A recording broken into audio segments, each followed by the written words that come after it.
Shalom, selamat malam Bapak Ibu Saudara-saudari yang dikasihi Tuhan.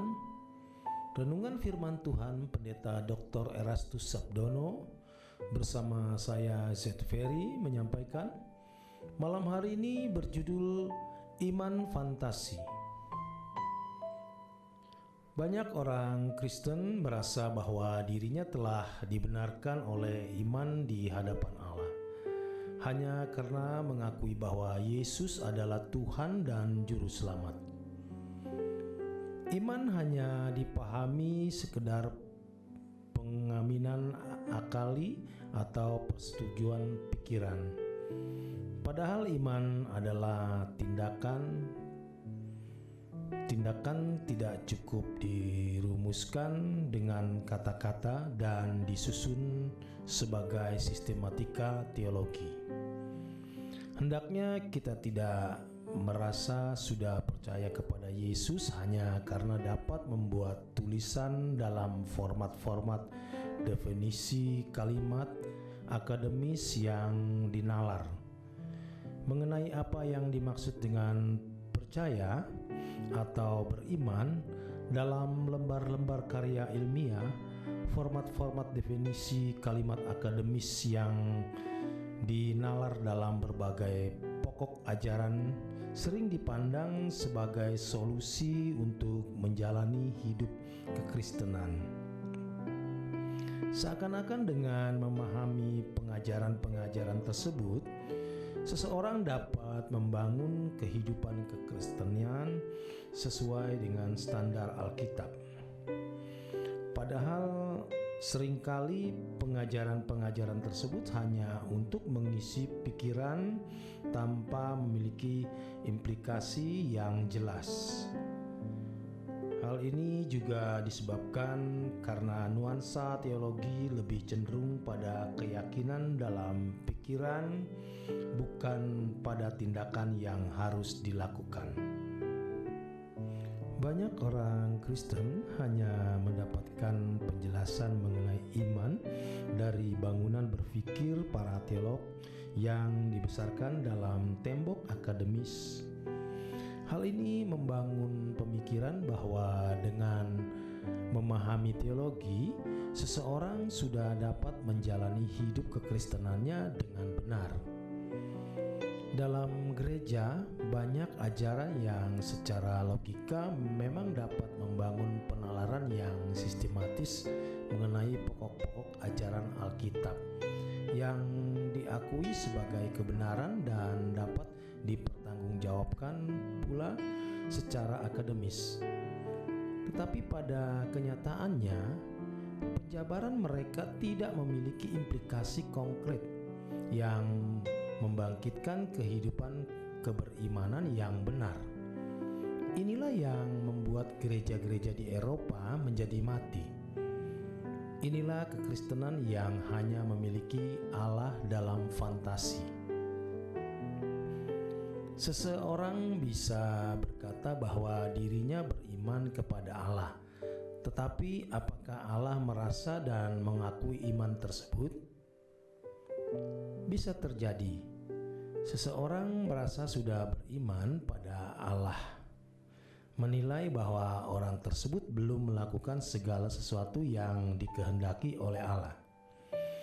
Beriman yang sama dengan percaya dalam teks asli Yunaninya adalah pisteo, yang artinya menyerahkan diri. Tindakan Abraham di sepanjang perjalanan hidupnya adalah bentuk iman yang Allah kehendaki. Dalam hal ini, iman bukanlah sekedar aktivitas pikiran. Jika demikian, betapa banyak orang Kristen hari ini yang sebenarnya belum beriman. Bisa dimengerti mengapa Yakobus berkata bahwa iman tanpa perbuatan adalah mati. Yakobus 2 ayat 14 sampai dengan 26. Iman yang dimaksud Yakobus adalah keyakinan di dalam pikiran. Keyakinan di dalam pikiran harus disertai dengan tindakan konkret. yaitu penurutan terhadap kehendak Allah. Itulah sebabnya kalau seseorang tidak melakukan kehendak Bapa atau tidak hidup dalam penurutan terhadap kehendak Allah, berarti tidak beriman, maka ia tidak dikenal oleh Tuhan. Matius 7 ayat 21 sampai dengan 23. Firman Tuhan mengatakan orang benar akan dibenarkan oleh iman. Tentu saja iman yang dimaksud di kitab Roma ini di situ adalah iman yang seperti yang diperagakan oleh Abraham. Sebab penjelasan Paulus mengenai iman dihubungkan dengan kehidupan Abraham. Oleh sebab itu, untuk mengerti iman yang dimaksud oleh Alkitab, kita harus memperhatikan kehidupan Abraham, sehingga kita memiliki pengertian iman yang benar. Dan selanjutnya, kita harus memiliki langkah-langkah kehidupan seperti Abraham dalam penurutan terhadap kehendak Allah. Roma 4 ayat 8 sampai dengan 13. Kalau dikatakan bahwa kita dibenarkan oleh iman, itu berarti tindakan-tindakan kita harus dalam penurutan terhadap kehendak Allah, yaitu mengikuti jejak Yesus yang menempatkan kita sebagai orang yang diakui percaya kepada Tuhan. Jadi kalau hanya mengakui status Yesus sebagai Tuhan dan Juru Selamat, belum berarti percaya kepadanya. Pernyataan Alkitab bahwa kita dibenarkan bukan karena perbuatan berarti seseorang tidak dapat dianggap benar hanya karena melakukan hukum atau Taurat, tetapi harus percaya kepada Yesus Kristus yang telah mati di kayu salib menebus dosa manusia. Percaya di sini bukanlah sekedar persetujuan pikiran atau pengaminan akali, melainkan tindakan dalam penurutan kepada Allah yang dinyatakan dalam tindakan mengikut jejaknya atau hidup serupa dengan Dia, memiliki pikiran dan perasaan Yesus. Kalau iman dipahami sekedar aktivitas nalar atau pikiran yang dirangkai dalam sistematika teologi semata-mata, maka tidak perlu dikembang tumbuhkan, tidak perlu dikerjakan. Yohanes 6 ayat 28 dan kemudian Filipi 2 ayat 12 sampai 13. Iman yang benar membawa seseorang hidup dalam pergumulan untuk mewujudkan iman tersebut.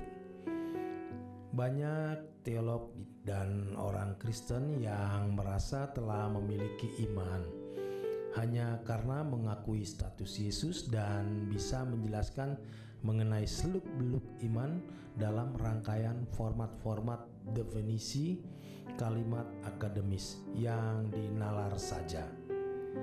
Itulah sebabnya mereka tidak mengalami Tuhan secara nyata. Iman mereka hanyalah iman fantasi.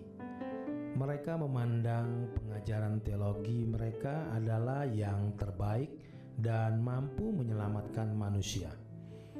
Padahal teologi mereka hanya membangun keberagamaan dengan liturginya, tetapi tidak menyelamatkan. Artinya tidak mengubah orang berubah kodrat. Teolog-teolog seperti ini tanpa sadar sebenarnya telah menyesatkan umat. Demikian kebenaran firman Tuhan. Selamat malam, selamat beristirahat. Tuhan memberkati.